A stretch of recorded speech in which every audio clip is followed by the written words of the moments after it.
ഈശോ മിശിഹായ്ക്ക് സ്തുതിയായിരിക്കട്ടെ. ഞാൻ മാണിപ്പറമ്പിലച്ചൻ. മരിയൻ ധ്യാനം 77. മറിയത്തിൻ്റെ കലാലയത്തിലിരുന്ന് ക്രിസ്തുവിൻ്റെ തിരുമുഖത്തെക്കുറിച്ച് ധ്യാനിക്കുന്നു. അതാണ് തിരുവചന ജപമാല, അല്ലെങ്കിൽ തെയോത്തോക്കസിൻ്റെ വചനക്കൊന്ത. ആ ജപമാലയിൽ നമ്മൾ പല പ്രാവശ്യം ഉരുവിടുന്ന പ്രാർത്ഥനയാണ് കർത്ത പ്രാർത്ഥന. നമ്മുടെ കർത്താവ് ഈശോ മിശിഹ നേരിട്ട് പഠിപ്പിച്ച ഏക പ്രാർത്ഥന. നിങ്ങളിങ്ങനെ പ്രാർത്ഥിക്കുമെന്ന് പറഞ്ഞിട്ട് പഠിപ്പിച്ച പ്രാർത്ഥന, ദൈവത്തിൽ നിന്ന് വരുന്ന പ്രാർത്ഥന, ക്രിസ്തുവിൻ്റെ ഹൃദയത്തിൽ നിന്ന് വരുന്ന പ്രാർത്ഥന. അതിൽ 4ാമത്തെ യാചന ക്രിസ്തു വെച്ചത് ഇങ്ങനെയാണ്: അങ്ങ് യാചനകൾ കഴിഞ്ഞിട്ട് പിന്നെ ഞങ്ങൾ യാചനകളിൽ ആദ്യത്തേത്, അന്നന്ന് വേണ്ട ആഹാരം, അല്ലെങ്കിൽ ഞങ്ങൾക്ക് ആവശ്യമായ ആഹാരം ഇന്ന് ഞങ്ങൾക്ക് തരണമേ. അപ്പോൾ അന്നന്നത്തെ അപ്പത്തിന് വേണ്ടിയുള്ള പ്രാർത്ഥന, അതാണ് നമ്മൾ ധ്യാനിച്ചുകൊണ്ടിരിക്കുന്നത്. അതിൻ്റെ 4 ചക്രവാളങ്ങൾ ഞാൻ പറഞ്ഞു കഴിഞ്ഞു. അടുത്ത ചക്രവാളം ഇന്ന് നമുക്ക് ധ്യാനിക്കാം. അത് തന്നെ അതിന് 2 വശങ്ങളുണ്ട്. ഈ അന്നന്ന് വേണ്ട ആഹാരം, അല്ലെങ്കിൽ അന്നത്തെ അപ്പം തരണം. ഇസ്രായേലിന് 40 വർഷം മരുഭൂമിയിൽ ദൈവം കൊടുത്ത അപ്പമാണ് മന്ന. ആ മന്ന കൊടുക്കുമ്പോൾ ദൈവം പറഞ്ഞിരുന്നു, ഓരോ ദിവസത്തേക്കുള്ളതും ശേഖരിച്ചാൽ മതി. ഓരോ ദിവസത്തേക്ക് വെള്ളിയാഴ്ച മാത്രം 2 ദിവസങ്ങൾ ശേഖരിക്കണം. കാരണം സാബത്തിൻ്റെ അന്ന് ജോലി എടുക്കാൻ പറ്റില്ല. അപ്പോൾ ഓരോ ദിവസത്തേക്കും ആവശ്യമുള്ളത് ശേഖരിച്ചാൽ മതി.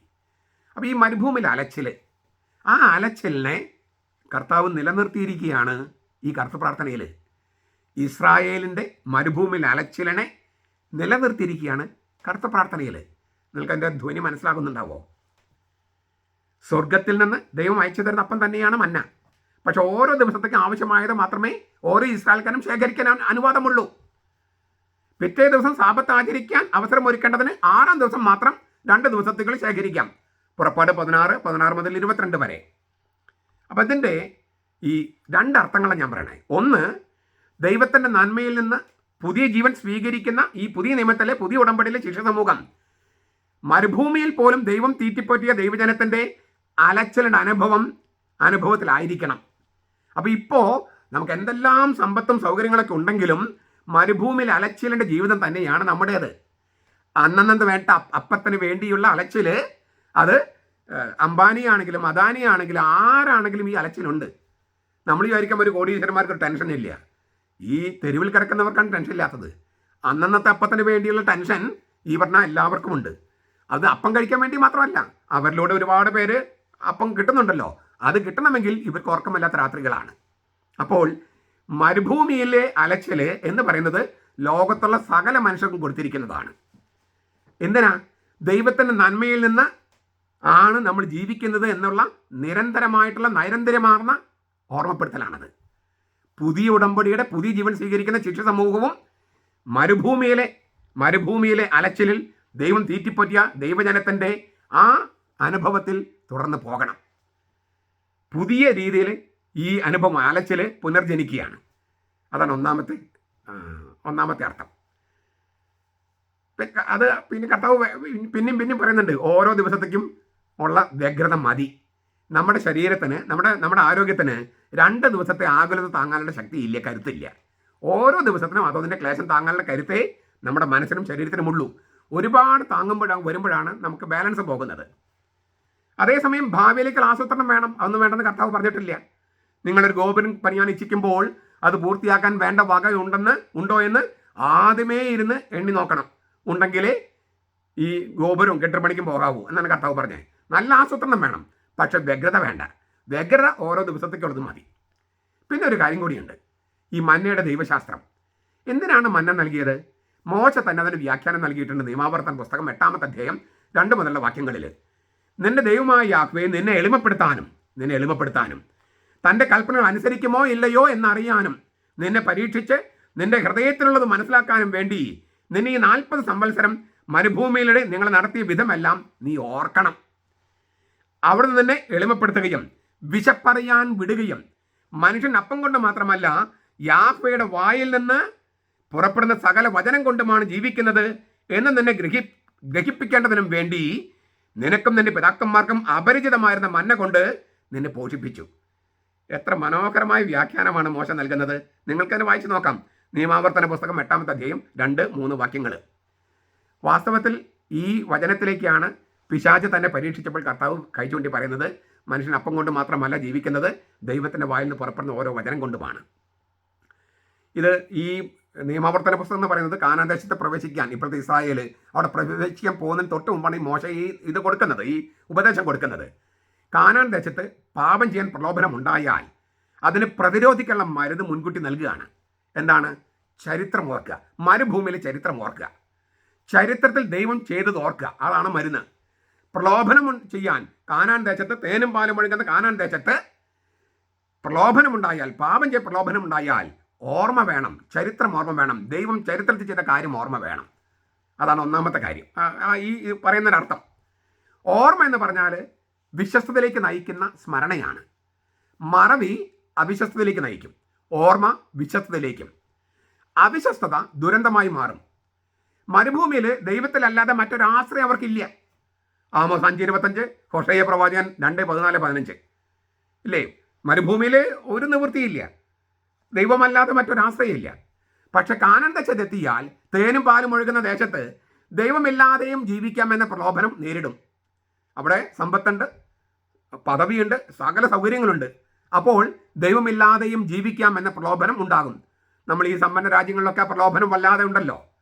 ആ കെണിയിൽ വീണ് പോകാതിരിക്കണമെങ്കിൽ ദൈവം ചരിത്രത്തിൽ ചെയ്ത കാര്യങ്ങൾ ഓർത്തുകൊണ്ടേയിരിക്കണം. നാം ഈ മരുഭൂമിയിൽ അലച്ചിലാണ് എന്ന കാര്യം ഓർക്കണം. എത്ര സമ്പത്തുണ്ടായാലും ബേസിക്കായിട്ട് ഈ അലച്ചിലിൽ തന്നെയാണ്, മരുഭൂമിയിൽ അലച്ചിലാണ് നമ്മൾ. കാനാൻ ദേശം, ശരിക്കുള്ള കാനാൻ ദേശം സ്വർഗത്തിലാണ്. അപ്പോൾ മരുഭൂമിയിൽ അലച്ചിൽ പോകുമ്പോൾ ദൈവത്തിൽ എന്തുമാത്രം ആശ്രയിക്കുന്നുവോ അത്ര തന്നെ ആശ്രയം എത്ര സമ്പത്തും സമൃദ്ധിയും ഉണ്ടായാലും വേണമെന്നാണ് മോശ പറഞ്ഞത്. അതിനെ കുറച്ചുകൂടി വ്യക്തമായിട്ട് പറയാണ്, അപ്പം കൊണ്ട് മാത്രമല്ല, ദൈവത്തിൻ്റെ വായിൽ നിന്ന് പുറപ്പെടുന്ന ഓരോ വചനം കൊണ്ടുമാണ് ജീവിക്കുന്നത്. ആഹാരമില്ലാതെ ജീവൻ നിലനിർത്താൻ കഴിയില്ല. പക്ഷെ ആഹാരം മാത്രം കിട്ടിയാലും ജീവിക്കാൻ പറ്റുമോ? പറ്റില്ല. ജീവൻ്റെ ആധാരം ദൈവത്തിൻ്റെ വായിൽ നിന്ന് വീഴുന്ന ഓരോ സംഗതിയുമാണ്. ദൈവത്തിൻ്റെ വായിൽ നിന്ന് പുറപ്പെടുന്ന വചനമെന്ന് പറഞ്ഞാൽ സംഗതി എന്ന് അർത്ഥമുണ്ട്. അത് വചനമാകാം, പരിപാലനയാകാം, ശിക്ഷണമാകാം, ശിക്ഷ പോലുമാകാം, ദൈവം നിശ്ചയിക്കുന്ന എന്തുമാകാം. അത് വെളിപ്പെടുത്താൻ വേണ്ടിയാണ് മന്ന നൽകിയത്. ദൈവത്തിൽ നിന്ന് പുറപ്പെടുന്ന സംഗതികൾ കൊണ്ടേ നമ്മുടെ ജീവൻ ശരിക്കും നിലനിർത്താൻ കഴിയൂ. അതാണ് മന്നയുടെ അർത്ഥം. പുറപ്പാട് 16, സംഖ്യ 11, 16, 23, ആമോസ് 8:11. പിന്നെ ഇങ്ങനെ പറഞ്ഞു പോകുകയാണ്. ശിക്ഷണത്തെക്കുറിച്ചൊക്കെ പറയുന്നുണ്ട്. മാതാപിതാക്കളുടെ സ്നേഹത്തിൻ്റെ അവിഭാജ്യ ഘടകമാണ് ശിക്ഷണം. മാതാപിതാക്കളുടെ സ്നേഹത്തിൻ്റെ അവിഭാജ്യ ഘടകമാണ് ശിക്ഷണം. മക്കളെ ശിക്ഷണവും ശിക്ഷയും കൊടുത്ത് വളർത്തിയില്ലെങ്കിൽ അവർ തെമ്മാടികളായി തീരുന്നത് മാത്രമല്ല, ബുദ്ധിമാന്യം വന്നവരായിത്തീരും. മക്കൾക്ക് ശിക്ഷണം ഒരിക്കലും ഇഷ്ടമല്ല എന്ന് വിചാരിച്ച മാതാപിതാക്കൾ ആ കൈപ്പറി കഷായം കൊടുക്കാതിരിക്കുകയോ? ഇല്ല. ആ കൈപ്പറി കഷായം കുടിപ്പിക്കുക തന്നെ ചെയ്യും. ശിക്ഷ എന്ന കടുപ്പമേറിയ കഷായം, കൈപ്പറി കഷായം മക്കളെ കൊണ്ട് കുടിപ്പിക്കും. ഇത് തന്നെയാണ് ദൈവം ചെയ്യുന്നത്.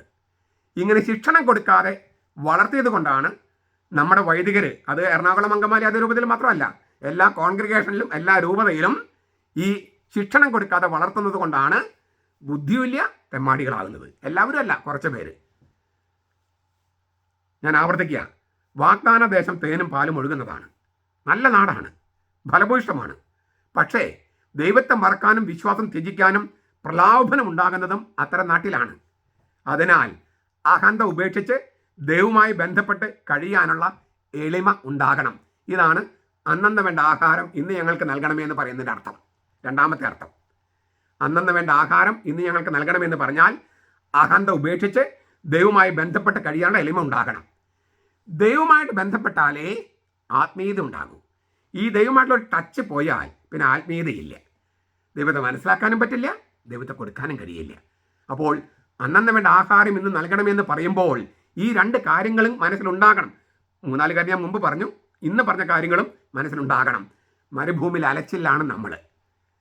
1. 2, ഈ എത്ര തേനും പാലൊക്കെ ഉണ്ടായാലും ദൈവമായുള്ള ബന്ധത്തിൽ ജീവിച്ചില്ലെങ്കിൽ ദൈവത്തെ ഉപേക്ഷിക്കാനും അത് ദുരന്തമായി തീരാനുള്ള സാധ്യതകൾ വളരെ ഏറെയാണ്. അങ്ങനെ സംഭവിക്കാതിരിക്കട്ടെ. അതുകൊണ്ട് അന്നന്ന് വേണ്ട ആഹാരത്തിന് വേണ്ടി പ്രാർത്ഥിക്കാനായിട്ട് കർത്താവ് തന്നെ നാം ആവശ്യപ്പെടുകയാണ്. ദൈവത്തെ മറക്കാൻ പാടില്ല മക്കളെ എന്ന് കർത്താവ് തന്നെ ആവശ്യപ്പെടുകയാണ്. നമുക്കതുകൊണ്ട് കർത്താവ് പഠിപ്പിച്ച പ്രാർത്ഥന, കർത്താവിൻ്റെ ഹൃദയത്തിൽ നിന്ന് വന്ന പ്രാർത്ഥന ആ ഹൃദയവികാരങ്ങളോടെ തന്നെ ചൊല്ലാനായിട്ട് സാധിക്കട്ടെ. നമ്മുടെ കർത്താവ് യേശു മിശിഹായുടെ കൃപയും പിതാവായ ദൈവത്തിൻ്റെ സ്നേഹവും പരിശുദ്ധാത്മാവിൻ്റെ സഹവാസവും നാം എല്ലാവരോടും കൂടി ഉണ്ടായിരിക്കട്ടെ, ഇപ്പോഴും എപ്പോഴും എന്നേക്കും. ആമേൻ.